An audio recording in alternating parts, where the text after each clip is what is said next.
Muy buenos días y bienvenidos a todos los asistentes a este acto, especialmente a mi apreciada y estimada doctora Chicheta López Contreras de Blanco y demás familiares descendientes del general Eleazar López Contreras. Hoy iniciamos una serie de conferencias que, para gran satisfacción nuestra aquí en esta Casa de Estudio de la Historia de Venezuela, Lorenzo Mendoza Quintero, y para Fundación Empresas Polar, representa un gratísimo encuentro y un muy apreciado programa para nosotros, ya que está en perfecta consonancia con los objetivos de esta Casa de Estudio de la Historia venezolana, que nace precisamente en esta sede, con una larga historia de más de 250 años, durante los cuales esta casa pasó por muchas funciones, entre ellas un proyecto de la Compañía de Jesús que no fue concluido en 1767, sirvió de cuartel, sirvió de depósito de armas, fue la Casa de la Moneda por unos cuantos años y además fue sede de dos prestigiosas escuelas privadas hacia mediados del siglo XIX, una de las cuales fue presidida por Juan Vicente González. Luego tuvo algunas otras, familias particulares pues, que la habitaron hasta que en 1893 Lorenzo Mendoza Burós la adquirió.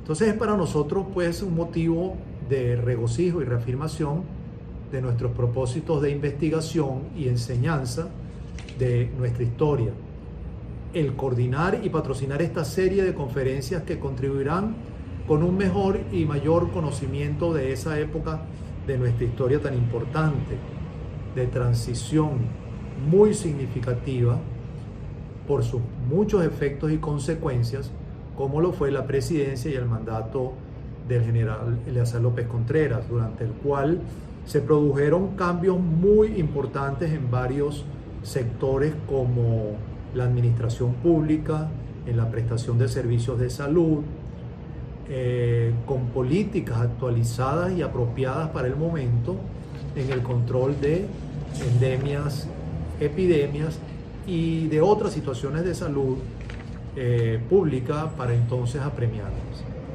Así como también en otras áreas de relevancia, como fue la conformación de cuerpos militares, la elaboración de leyes de regulación de actividades petroleras en política exterior y reformas convenientes a nivel constitucional, y en una gran medida en el devenir de un importante progreso en la reconfiguración del país posgomecista y su transición y evolución hacia una sociedad democrática con más oportunidades para más gente. Todo esto encabezado por el general López Contreras, con una visión muy precisa de avance hacia esa sociedad democrática y hacia ese país más desarrollado, más libre y más provisto de oportunidades para más gente, y en construcción de una plataforma de mayor crecimiento económico, con mayor aporte de servicios públicos y de cobertura de necesidades básicas para la población en general. Hoy comenzamos con esta conferencia o serie de conferencias donde se va a revisar, se va a comentar y se va a profundizar en todo ese periodo tan importante en materia de salud pública en nuestro país, durante el cual ocurrieron cambios importantes desde el punto de vista estructural, de organización y administración de estrategias en el área, que condujeron a un avance muy significativo, muy notorio y reconocido a nivel internacional por las políticas y programas efectivos e integrales que grandes representantes médicos especialistas en salud pública llevaron a cabo en esos años.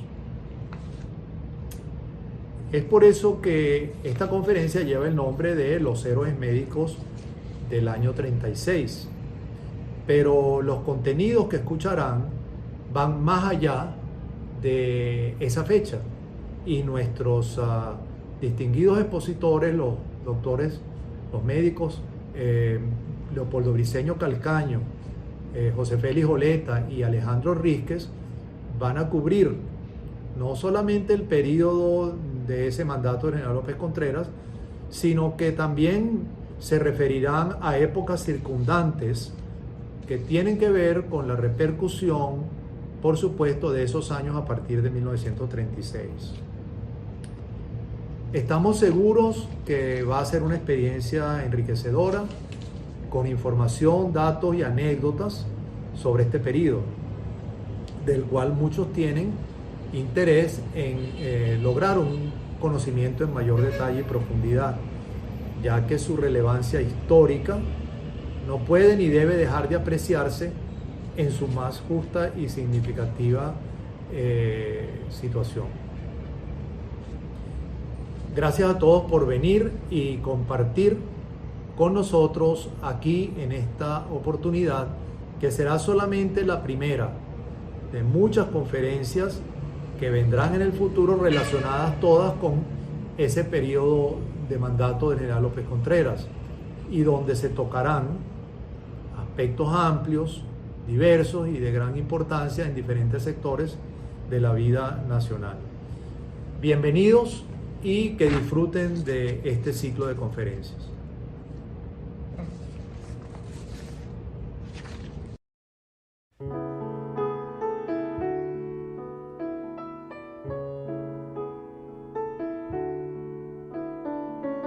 Es motivo de orgullo para quienes laboramos en este recinto contar con la presencia de ustedes la mañana de hoy. Tendremos el honor de disfrutar de una visión amplia y precisa sobre lo que representa para nuestro país el trabajo realizado en materia de salud durante el gobierno del general Eleazar López Contreras. A lo largo de las ponencias podremos conocer en detalle cada aspecto de esta etapa de la historia de la nación. Serán desarrollados temas importantes, contenidos en el programa de febrero y que representan un ícono en el desarrollo de las políticas públicas de Venezuela y la creación del Ministerio de Sanidad y Asistencia Social. Para dar inicio a las presentaciones, me permito cerrar con una frase del doctor José María Vargas que dice: todos los hombres son aptos para perpetuar la especie. La naturaleza forma y escoge a aquellos que son dignos de perpetuar la idea. Sigamos trabajando para difundir y cuidar nuestra historia, la verdadera. A continuación, palabras de la doctora Mercedes López de Blanco, presidenta de la Fundación Eleazar López Contreras.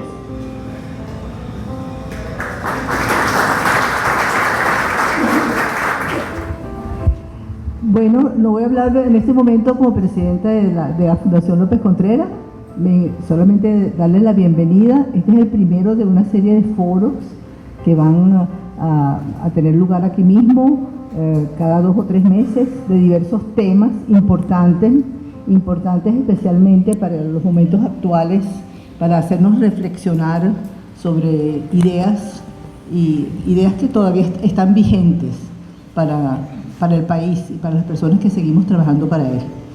Pero en este momento, con muchísimo dolor de que Vicente no esté presente, después que trabajamos tantas reuniones y tanto intercambiar ideas, que no esté presente hoy por estar indispuesto.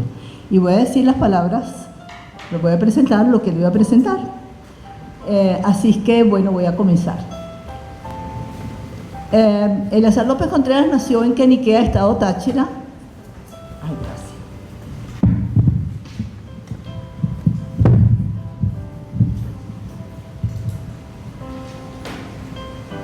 El 5 de mayo de 1883 y falleció en Caracas el 2 de enero de 1973. Sus padres fueron general Manuel María López, valenciano, y María Catalina Contreras, merideña. Se une a los 16 años a la Revolución Liberal Restauradora de Cipriano Castro y de Juan Vicente Gómez y formó parte del grupo llamado de los 60. Participó en varias batallas como capitán ayudante y en Tocuyito en 1899 es herido de bala y posteriormente enviado a Caracas por orden de Gómez. Teniente coronel en 1900, edecán de Cipriano Castro, segundo ayudante del Estado Mayor en 1902 Entre 1903 y 1914 ejerció cargos civiles en muchísimas partes de Venezuela. En 1914, con Gómez en el poder, desde 1908, es ascendido a coronel y comanda el batallón Rivas y el regimiento número 6. En 1919, nombrado director de guerra del Ministerio de Guerra y Marina, y en 1923, ascendido a general de brigada y jefe de la guarnición de Caracas. En 1930, es jefe del Estado Mayor interino, y en 1931, Gómez lo nombra ministro de Guerra y Marina. El 17 de diciembre de 1935, como ustedes todos saben, muere el general Juan Vicente Gómez. Inicia el periodo de transición hacia la democracia y final del caudillismo. Eleazar López Contreras, ministro de Guerra y Marina, queda encargado de la presidencia hasta el 19 de abril de 1936, fecha final del periodo de Gómez. Resulta electo presidente para el periodo 1936-1943. Pero por solicitud propia se recorta el mandato a 5 años y lo entrega en 1941. Autorizó la libertad de expresión, permitió la existencia de partidos políticos y sindicatos y reconoció el derecho a la huelga. Promulgó una nueva ley del trabajo, instituyó el seguro social obligatorio. Enfrente en 1936 una huelga petrolera que duró 43 días, marcando el inicio del reconocimiento de los derechos de los obreros. En las elecciones de abril de 1941, no directas y realizadas a través de los diputados y senadores del Congreso Nacional, resultó electo el candidato oficial con 120 votos, el general Isaías Medina Angarita, y en segundo lugar, Rómulo Gallegos con 13 votos. Los hechos de relevancia nacional, como una introducción a la discusión de hoy y a las ponencias de hoy, se promulgó la Constitución de 1936. Se creó la Guardia Nacional para llenar el vacío que existía dentro del cuadro institucional del Estado en agosto del 37. Se creó el Banco Central de Venezuela para modernizar el país y administrar de una manera más eficaz los cuantiosos recursos dados por el petróleo. Se creó el Ministerio de Agricultura y Cría. En 1939 se ofreció asilo a los numerosos judíos emigrados de la Europa nazista, llegados a Venezuela en los barcos Caribe y Königstein, y que inician la actual comunidad judía en el país. Se firma el Tratado de Limitación de Fronteras con Colombia en 1941, que selló las diferencias en torno al territorio del Río de Oro, La Guajira y la cuenca del Orinoco.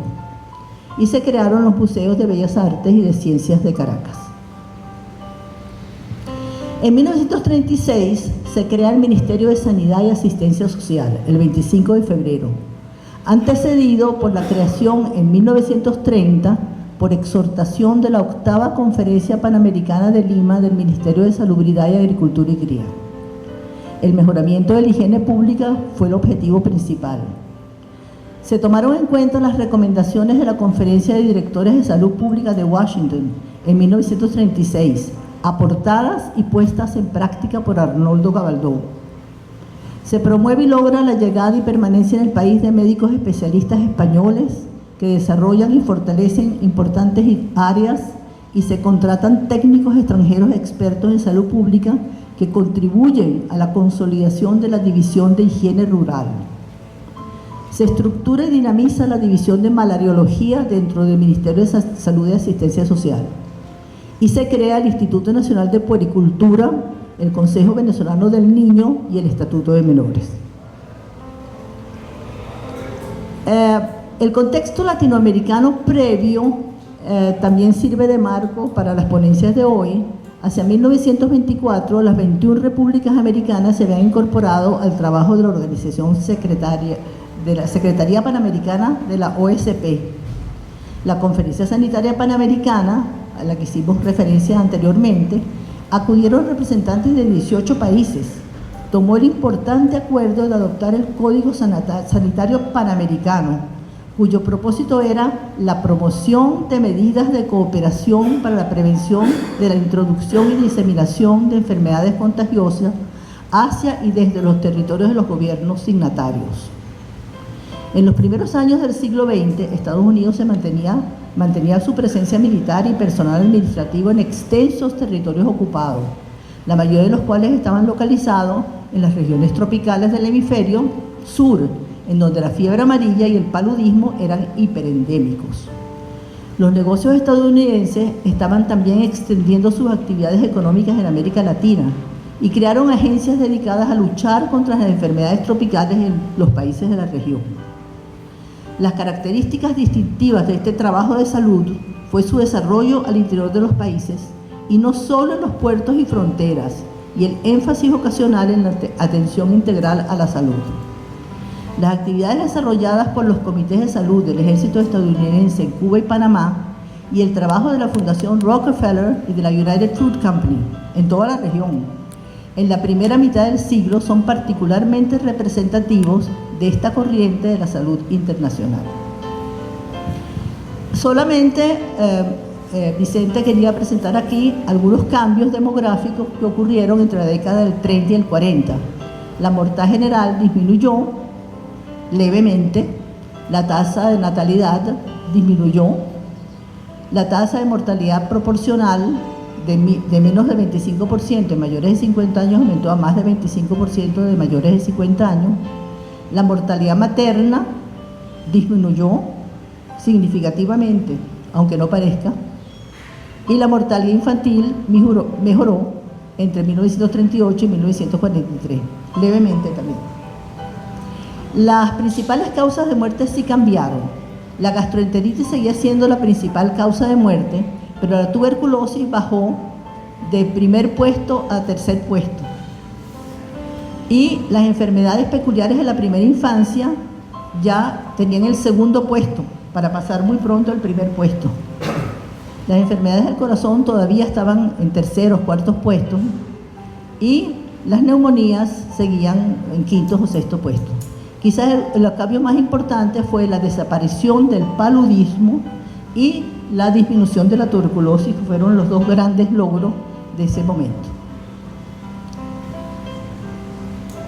Bueno, yo creo que eso era lo que quería presentar Vicente, como introducción a los ponentes.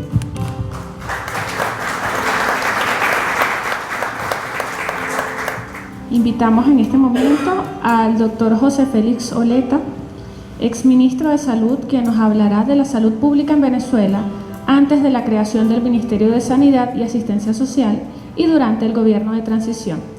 José Félix Oleta es médico cirujano, egresado de la Universidad Central de Venezuela en el año 1967, médico especialista en medicina interna de la Universidad Central de Venezuela, profesor agregado jubilado de la Cátedra de Clínica y Terapéutica Médica de la Escuela de Medicina Vargas, de la Facultad de Medicina también de la UCB. Ha sido coordinador del curso de posgrado de Medicina Interna de la Escuela Vargas de la UCB, director de la Escuela de Medicina Vargas de la Facultad de Medicina también de la UCB, miembro de la Comisión de Reestructuración del Hospital Vargas, miembro del Consejo de Gobierno del Hospital Vargas, ministro de Sanidad y Asistencia Social. Es profesor jubilado y asesor de la UCB y médico especialista en medicina interna de la Policlínica Santiago de León de Caracas. Ha publicado 68 trabajos científicos, es miembro del comité editorial de la revista de la Facultad de Medicina de la UCB y editor invitado de la revista de la Facultad de Medicina de la UCB. Miembro de 12 sociedades científicas, de 4 fundaciones y asociaciones. Ha participado en numerosos congresos científicos nacionales e internacionales y es invitado de cortesía de la Academia Nacional de la Medicina desde 2009. Muchas gracias. Mi gratitud por la gentileza, por el honor que me hace la Fundación Eleazar López Contreras para conversar sobre estos temas que nos reúnen hoy. Y voy a solicitarles a ustedes la licencia de hablar en quizás unos 20 minutos de lo que ocurrió durante más de 130 años. De modo pues que es una síntesis apretada de muchas de las cosas, pero voy a tratar de resumirlo para poder encontrar las bases de lo que ocurría antes de la creación del Ministerio de Sanidad y Asistencia Social, y ese entorno histórico complejo que nos permitió llegar al año 1936 en relación con los temas de salud pública. Si buscamos una definición, naturalmente es una definición moderna de lo que pudiera ser salud pública, no lo hubiéramos podido aplicar en el siglo XIX, pero es un conjunto de actividades organizadas por la administración del país para lograr estimular la participación de la sociedad, y el objeto es prevenir las enfermedades, proteger a la población, promover la salud y recuperar la salud cuando ésta ha sido perdida. En el ámbito de lo individual y en el ámbito de lo colectivo. Por supuesto, hoy en día no es la visión estrictamente sanitaria. La salud abarca numerosos aspectos de políticas públicas y por lo tanto tiene que ser integrada en áreas sectoriales y también en programas transversales. En una visión moderna, un sistema de salud para lograr esa salud colectiva, esa salud pública, es un sistema complejo. En el centro está la sociedad, la participación de los ciudadanos, pero hay un conjunto de actividades que son fundamentales. ¿Quién dirige el sistema? ¿Quién lo gobierna? ¿Cuál es la relación de ese gobierno con la sociedad, la gobernanza? ¿Cómo son los recursos humanos? ¿Cómo se financia el sistema? ¿Cuáles son los productos? La provisión de servicios, el sistema de información. Como ustedes ven, es un tema complejo. Y vamos a ver cómo en algunos de las láminas que voy presentando, cómo se van desarrollando en nuestro país, cómo van avanzando algunos de estos aspectos, y vamos a recoger algunas de las informaciones que disponemos en relación con algunos de estos temas. En una línea de tiempo podemos ubicar quizás el primer hito que reúne una acción de salud pública, se deriva de la Junta Central de Vacunación contra la Viruela. Estamos hablando del periodo de 1804-1808. Recuerden, más de 100 poblaciones fueron vacunadas en ese periodo, 104.000 personas. De modo que fue un éxito. Había una población en Venezuela que eran 800.000 habitantes. Pero este quizás es el primer hito que representa la acción de salud pública organizada en Venezuela. Todo ese proceso que representó la guerra de independencia expuso a muchas personas en una movilización muy intensa a las enfermedades endémicas que existían, en el caso de malaria, y muchas de las personas que formaban parte del Ejército Libertador enfermaron con malaria. Y aquí hay un segundo hito interesantísimo, que es la actividad del bachiller Benítez en La Victoria, que recoge la corteza de árboles de quina y lo entrega al Ejército Libertador para poder mejorar la condición de salud de muchos de esos soldados del Ejército Libertador. Bueno, una vez lograda la independencia, quien se va a ocupar fundamentalmente de estas actividades va a ser el Tribunal de la Facultad Médica de Caracas. Uno de los atributos de la facultad va a ser precisamente acciones de salud pública. Va a ser precedido también por algunas juntas de sanidad que tenían los cabildos, era una responsabilidad de los cabildos. Así sucesivamente en el tiempo van apareciendo una serie de acciones que las podemos identificar con algunos otros puntos. Por ejemplo, la actividad de Luis Daniel Vapertuí. Vapertuí, aparte de interpretar, de hacer una aproximación de cómo es la transmisión de la fiebre amarilla a través de los zancudos bobos, como él llamaba, también tiene una acción de salud pública. Cuando se producen epidemias de fiebre amarilla en Cumaná, hace el esfuerzo para que se mejore el saneamiento ambiental y se eliminen los zancudos. De modo que es una labor interesantísima de salud pública que se está desarrollando. Estamos hablando del año 1854. En 1833, Bartolomé Liendo Tamariz, el primero de una serie de médicos venezolanos muy prominentes, por lo menos 5 generaciones hasta este momento, entrega por primera vez la quinina a los soldados y a las personas en el llano. Había una situación de epidemia en el llano muy intensa. Y esto es interesante, que es una acción colectiva, una acción dirigida como respuesta a la situación de emergencia que se presentaba. Luego, ya hacia el final del siglo, tenemos hitos importantes. Un primer hospital público con una concepción organizada, que es el Hospital Vargas, que va a ser sede de la educación, de investigación y el desarrollo de programas de profesionales de la salud que habían decaído mucho después de la muerte de Vargas. Muchas de las actividades que correspondían a la Facultad Médica de Caracas van a pasar al Consejo de Médicos y a la Sociedad de Médicos y Cirujanos. Y viene la etapa de la renovación de la medicina venezolana, con toda esa serie de prominentes hombres que fueron al exterior a formarse y que regresan llenos de aspiraciones, de deseos de una construcción de país inspirado por el positivismo de la época. Y tienen ustedes aquí uno de los elementos fundamentales, que es el Santos Aníbal Dominici, con la identificación del hematozoario de Laverán, del Plasmodium. Y esto se desarrolla fundamentalmente en el Instituto Pasteur de Caracas. Ese trabajo fundamental lleva a exigir, a demandar organizaciones de salud que no existían. Recuerden que en este momento es el momento de los caudillos regionales, de las luchas entre diversas posiciones. Era un país sumido en la pobreza y, aparte de eso, un país que materialmente era ingobernable. Próxima lámina.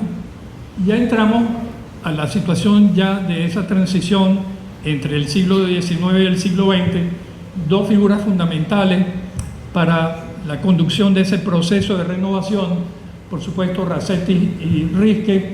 Y en este documento histórico de Rasetti, tomado con cifras, con datos recopilados por Andrés Herrera Vega, tenemos un primer perfil de cómo era la situación epidemiológica a comienzos del siglo, particularmente en Caracas. No habían datos del resto del país. Caracas era un privilegio desde el punto de vista de gobernabilidad, de disponibilidad de recursos y también de cifras. Las cifras fueron tomadas de manera espontánea por el trabajo de Andrés Herrera Vega y nos está reflejando un drama, y ese drama es una tasa de mortalidad enorme de 33 personas por cada 1000 habitantes, y fundamentalmente la muerte de personas jóvenes. El 42% de esas muertes, casi el 43% de esas muertes son menores de 20 años, y las causas son esencialmente causas de enfermedades transmisibles, enfermedades infecciosas. A la cola están las enfermedades degenerativas y las muertes violentas. Pero ese era el perfil, y esto está recogido posteriormente ni siquiera por el Ministerio de Salud, porque no existía un Ministerio de Salud, sino por datos recolectados en el Ministerio de Fomento, de modo que la organización de estas cosas no estaba suficientemente clara. Próxima. En una primera etapa, en el siglo XX, tenemos el desarrollo de una serie de instituciones que son esencialmente locales, transitorias, pasajeras y muchas veces reactivas. Eran puntuales ante brotes epidémicos, ante situaciones específicas que se presentaban. Pero esas instituciones que se ocupaban de esa salud pública eran transitorias, no duraban o muchas veces ni siquiera se designaban y ni siquiera comenzaban a trabajar. Bueno, Andrés Herrera Vega comienza a hacer eso de manera espontánea y después es nombrado como ya una figura organizadora de la primera dirección de higiene del Distrito Federal, para esa época del Distrito Federal, y se obtienen estadísticas por lo menos hasta el año 1909.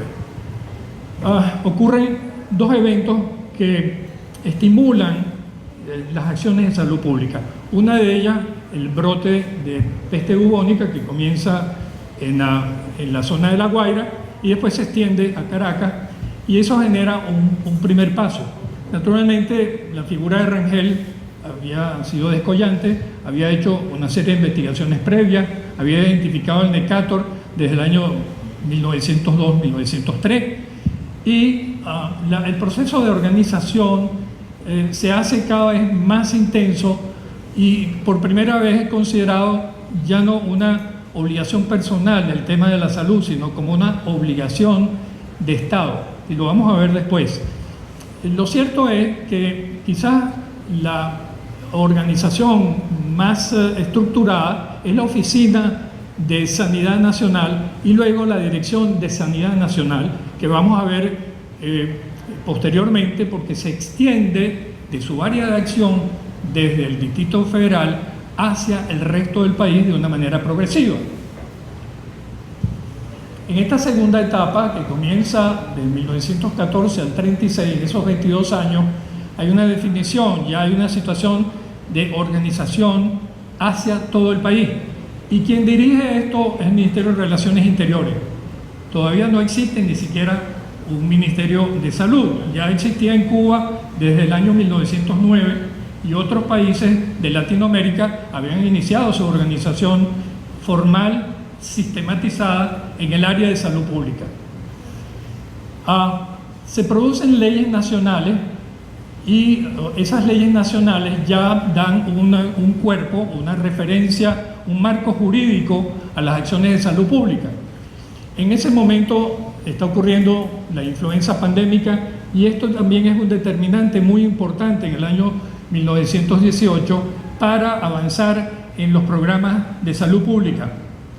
Pero también hay una identificación de la anquilostomiasis o la catoriasis en nuestro caso como problema de salud pública, los problemas de saneamiento, la calidad del agua, la malaria, la tuberculosis y por supuesto otros problemas que se van identificando.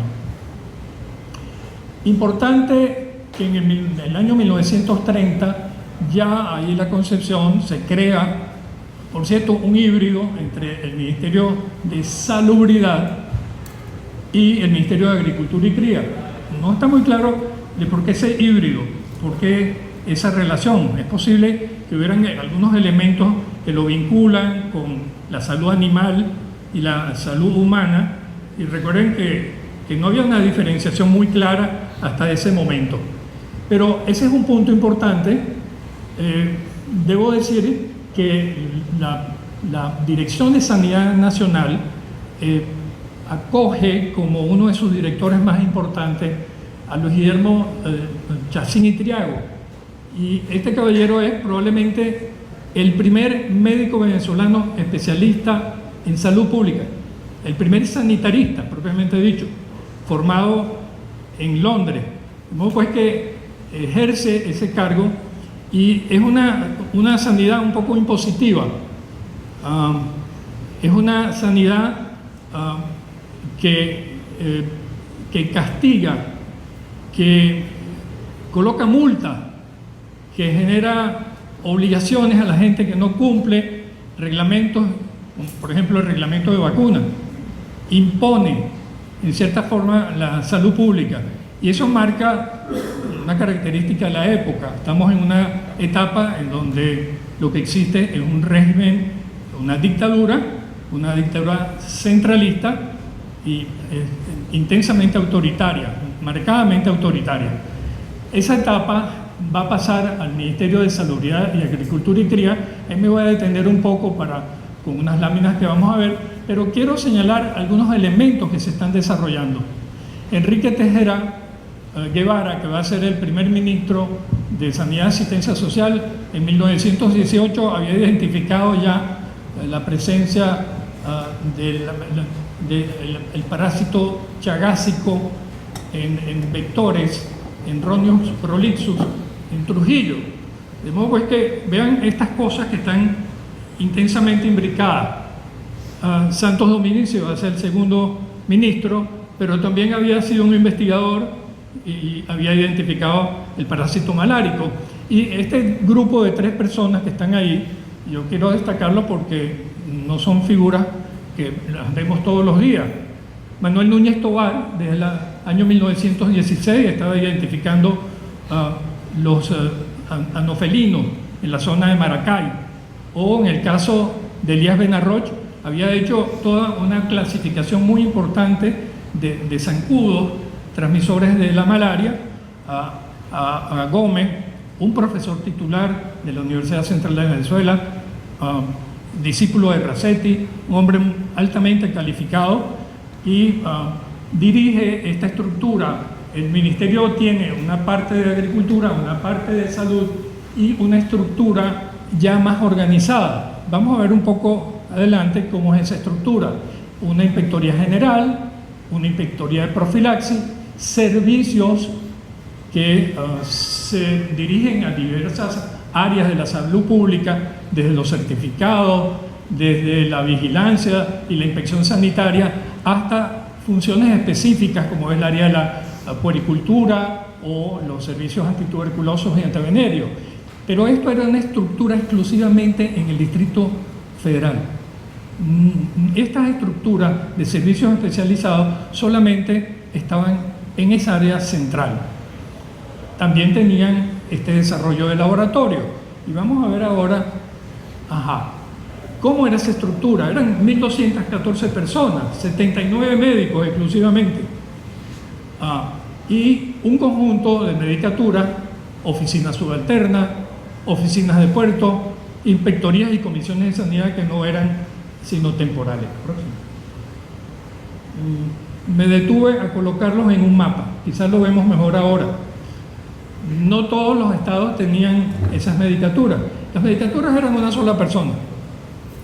Y esa persona, para poder vivir, no podía vivir con los escasísimos recursos que aportaba el Estado, y hacía ejercicio de la medicina a título personal, individual. Había una oficina central, está marcada en naranja.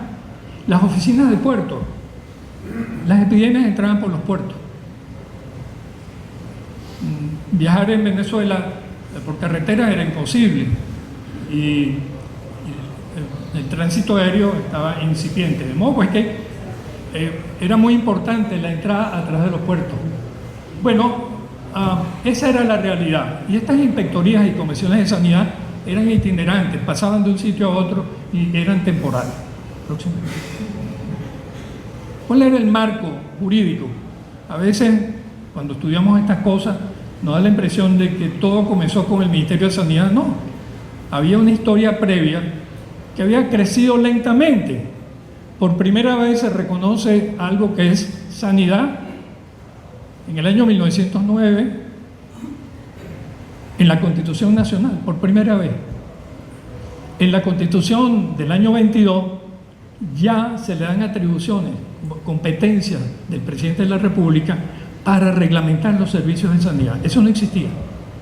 Y ese conjunto de leyes que ustedes ven ahí se va desarrollando y se van adaptando a las organizaciones que se van creando. La segunda ley de sanidad, en el año 1930, obedece a la estructura del ministerio que antes le he mencionado. Y en el 38 se adapta la ley de sanidad a la concepción del Ministerio de Sanidad. Así que vean, en una organización, en una institución, no solamente los hombres, no solamente los espacios físicos o las acciones, sino los marcos jurídicos. Y ese marco jurídico va a ser muy importante. ¿Por qué? Porque hay leyes específicas. Ley de vacuna en 1912, reglamento de profesiones médicas, reglamentos de sanidad, ley de ejercicio de otras profesiones de la salud, de farmacia, de dentistería. Interesante, decretos sobre importación y exportación de alimentos. Un hecho histórico, las bolsas CLAP acabaron con todos los mecanismos de regulación. El Ministerio de Sanidad no revisa el contenido de las bolsas CLAP, la calidad de los alimentos.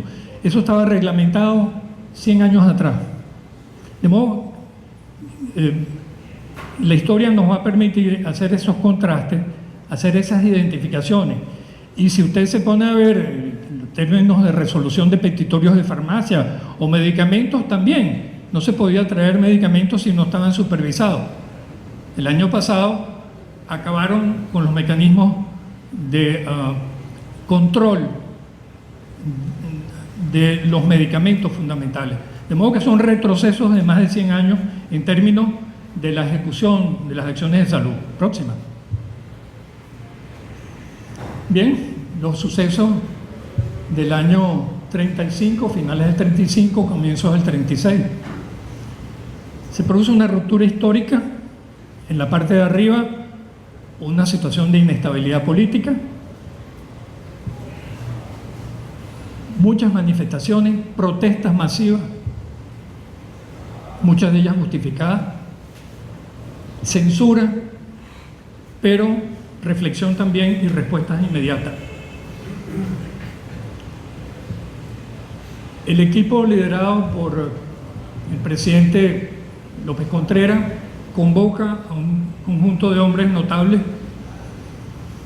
y se produce como respuesta para mitigar esa violencia, esa inestabilidad política, el programa de febrero del año 36, que es presentado el 21 de febrero.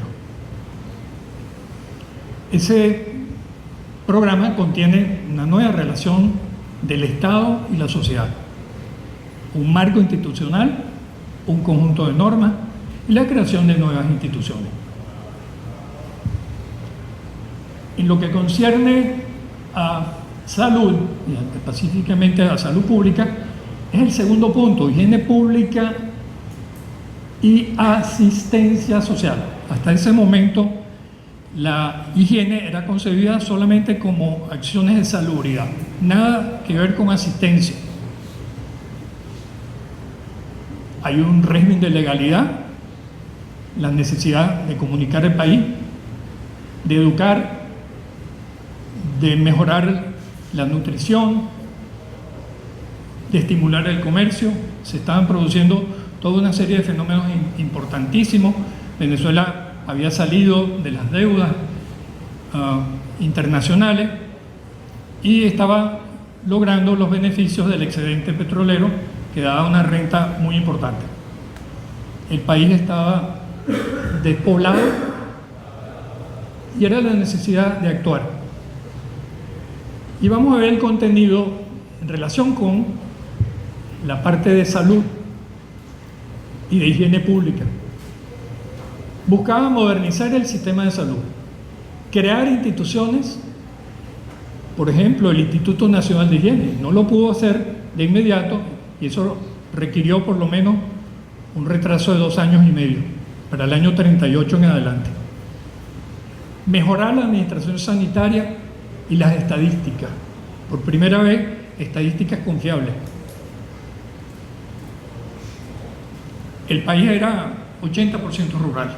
Por lo tanto, muchos de los esfuerzos tenían que ser dirigidos hacia esa población que era pobre y expuesta a altísimos riesgos, pero sin abandonar la higiene urbana. Había que proteger a la madre y al niño. Nace la idea del seguro social, que se desarrolla 6 años después.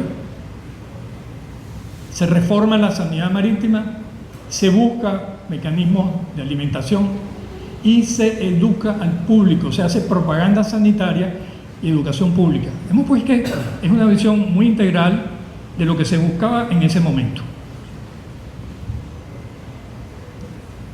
¿Cuáles eran los nuevos atributos? El servicio tenía que ser nacional, servicio de salud nacional, tenía que estar integrado, tenía que formar y capacitar personal, tenía que hacer uso de la información, introducir investigación y tecnología, racionalidad y eficiencia, planificación normativa. Todo estaba debidamente organizado. manuales, detalles, etc. Y la innovación. Próximo. Quizás lo que resume fundamentalmente esa acción es precisamente estas palabras, estas ideas contenidas en una de las obras fundamentales de Gabaldón, las bases de una política sanitaria. Primero, que esto es auténticamente venezolano, no fue una copia de más nadie, de otros países.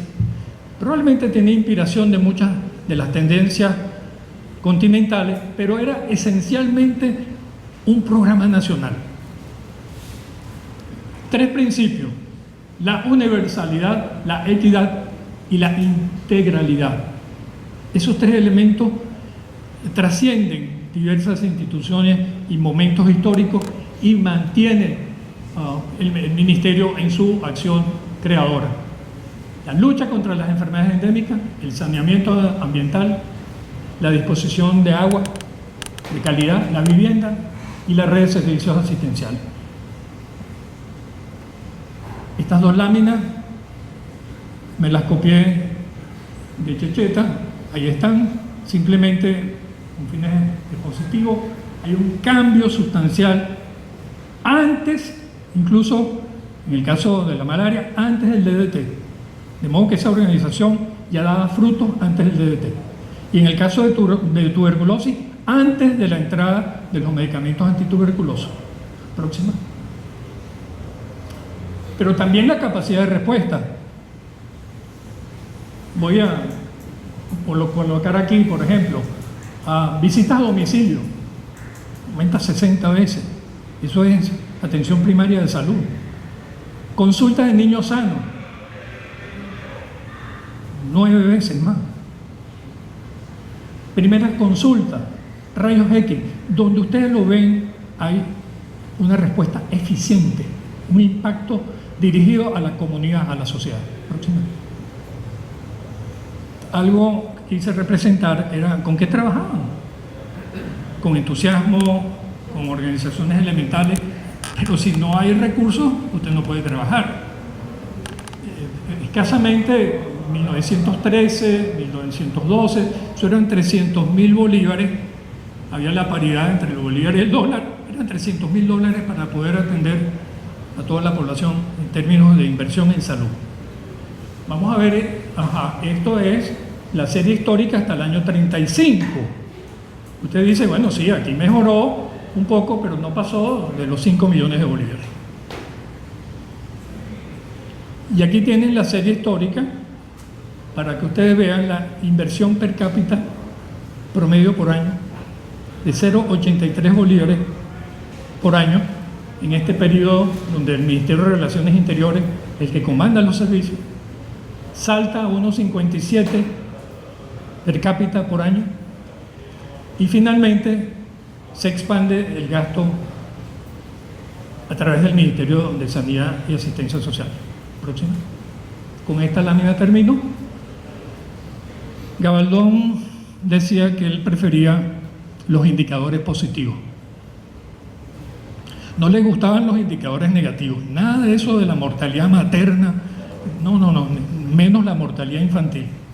Él buscaba un indicador positivo y era la esperanza de vida. Vean ustedes, y le va a tocar a Alejandro la parte bonita en amarillo del Ministerio de Sanidad.